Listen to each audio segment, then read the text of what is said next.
Hey folks, Les here from 6S1 Media and CGBytes with a quick video for all you folks who are kind of learning stuff with us and going through the content artist or content development seminars and artist development stuff, all that cool stuff. So this is going to be real quick, but it's a cool little trick.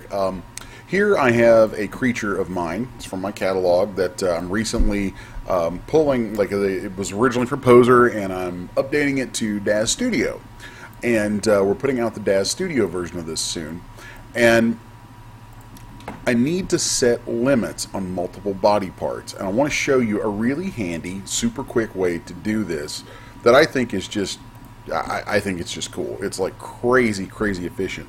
So here I'm gonna select the hip and then select everything downstream from that, which you can do inside the scene window just by right-clicking the hip and hitting select children, or since I use this a lot, I have a key command bound to it. So I've selected all the children of the hip, and then in the parameters tab we can see all of those listed. Now what's neat is once you click on something in here, you can arrow up and down through that list. And what this allows us to do, also if we hold shift, is add to what's selected.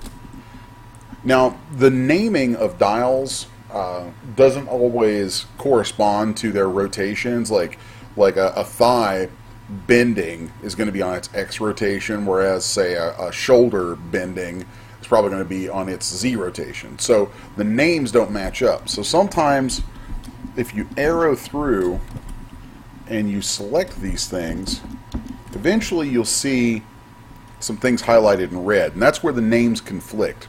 That can actually be a useful thing though, because if I arrow down through until I see some red, then I can just arrow back up, hold shift and arrow back up, and then I know that these that are selected are in agreement. So then in edit mode I can just click on one, shift and select the next two, right click and hit limits, enable limits on selected properties. Now sometimes you may need to alter some values, which you can also do. You can operate on multiple parameters across multiple body parts at once. So like if I needed to alter, say I wanted to have the same limits set for bending on all of these body parts, I could open the parameter settings and change this here, and that would propagate through all three of those. So now I'll go down to that next body part. Remember where I saw some red? Okay. So there, now we'll go to the neck, and I'll just keep holding shift and arrowing down. And here, this thing has a lot of tongue parts, so I can hold shift and keep arrowing down. You see how many body parts we get added to the mix. And I'll just keep going until I see something show up red. And now I'll select these and hit enable limits on selected. And that allows me to turn on all those limits, which I know they already have limits set.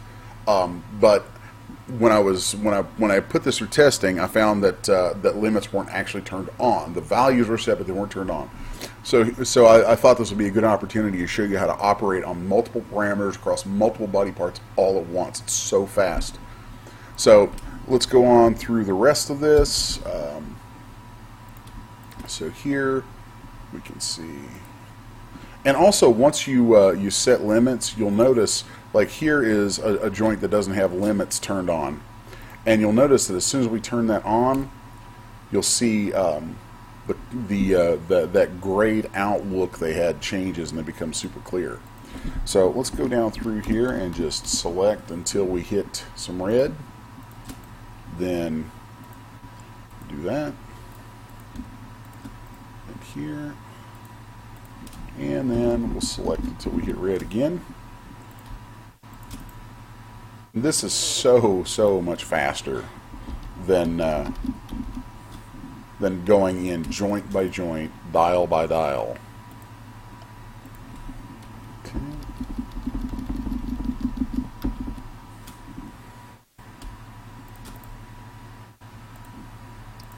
So there we go. Let's grab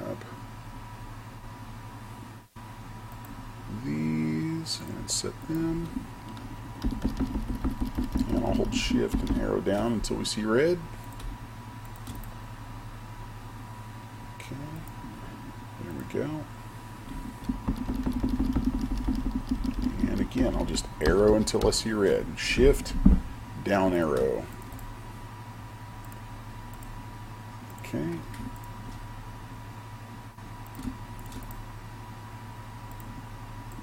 And I'm very confident that all the tail pieces will be the same. Alright. And since this is a response to something out of testing, and I already had nice thumbnails made, I'll show you one other little nifty trick, kind of a workflow thing that I do a lot for things that come back out of testing, because that happens a lot. So just so I don't have to redo my thumbnail, I will right click right here and hit browse to folder location, and then I will zip that current thumbnail. That's wrong format there. Hold on a second. So let's do, there we go. So there, that's been zipped. So now I'm going to save this figure back out.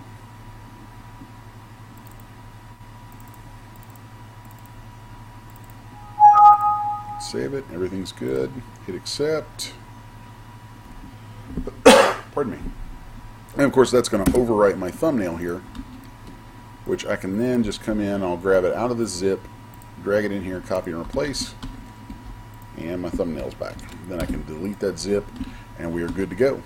So hope that is helpful and just kind of gives you a different way of looking at some things inside here and some nice efficient workflow. So anyway, that's a quick tip for now.